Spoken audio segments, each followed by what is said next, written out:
दामी भएको छ हुन्छ टम्चीले खाइदिन्छु गोही पनि हेर्नुहोस् त कसरी खान्छु म काम चाहिँ यस्तो चाहिँ साथी भान्सा घरमा टक्क भकाएर सकाएर छ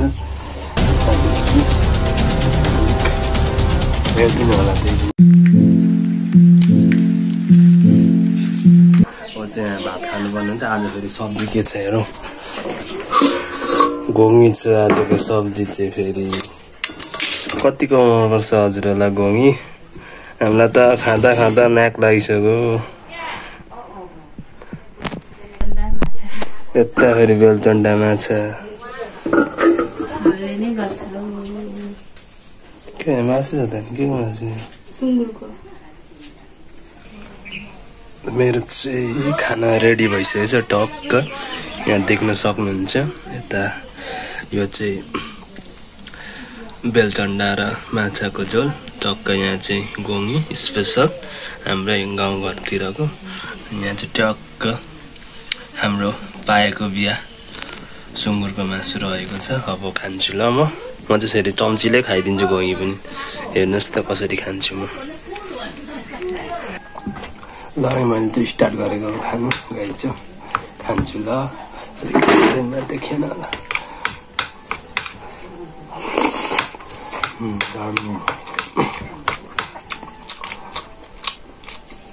घोङ्गी चाहिँ मैले चुस्छु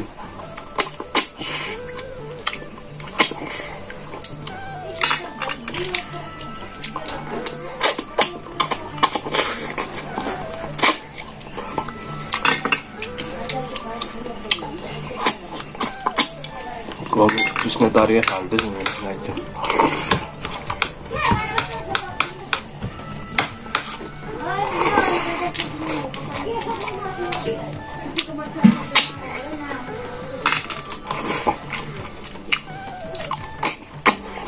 दामी छ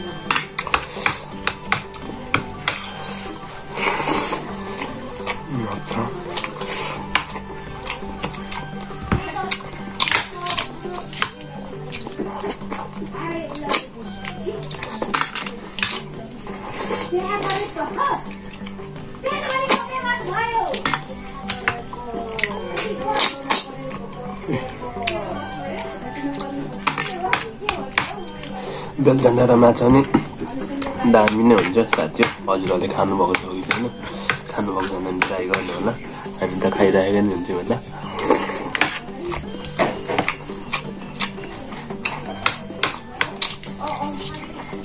घोङ्गी पनि लोकल हो यताको डल्ले घोङ्गी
दामी भएको छ घोङ्गी चाहिँ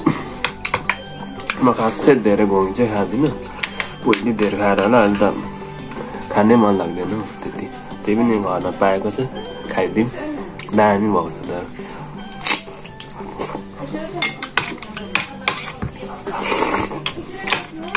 अहिलेको घोमीहरू चाहिँ बच्चा हुँदैन त्यति बच्चा भने चाहिँ अलिक किरिकिरी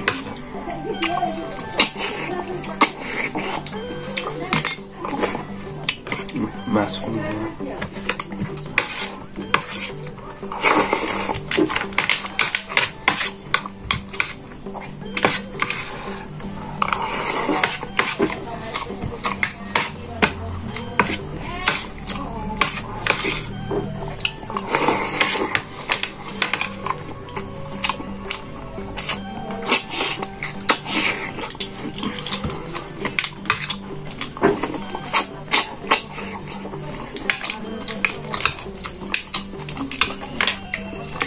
ब्याकग्राउन्ड चाहिँ यस्तै छ साथी भान्सा घरमा टक्क भकारी सघारी छ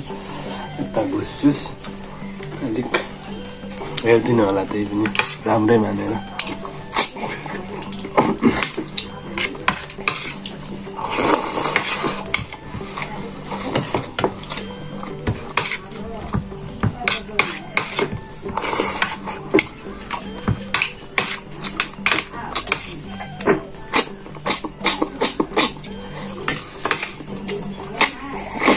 म चाहिँ फेरि सबै कुरा चम्चीले नै खान्छु यो नि चम्चीले न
आउँदैन त यो त भएको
मैले त्यहाँ खाना पनि खाइसकेँ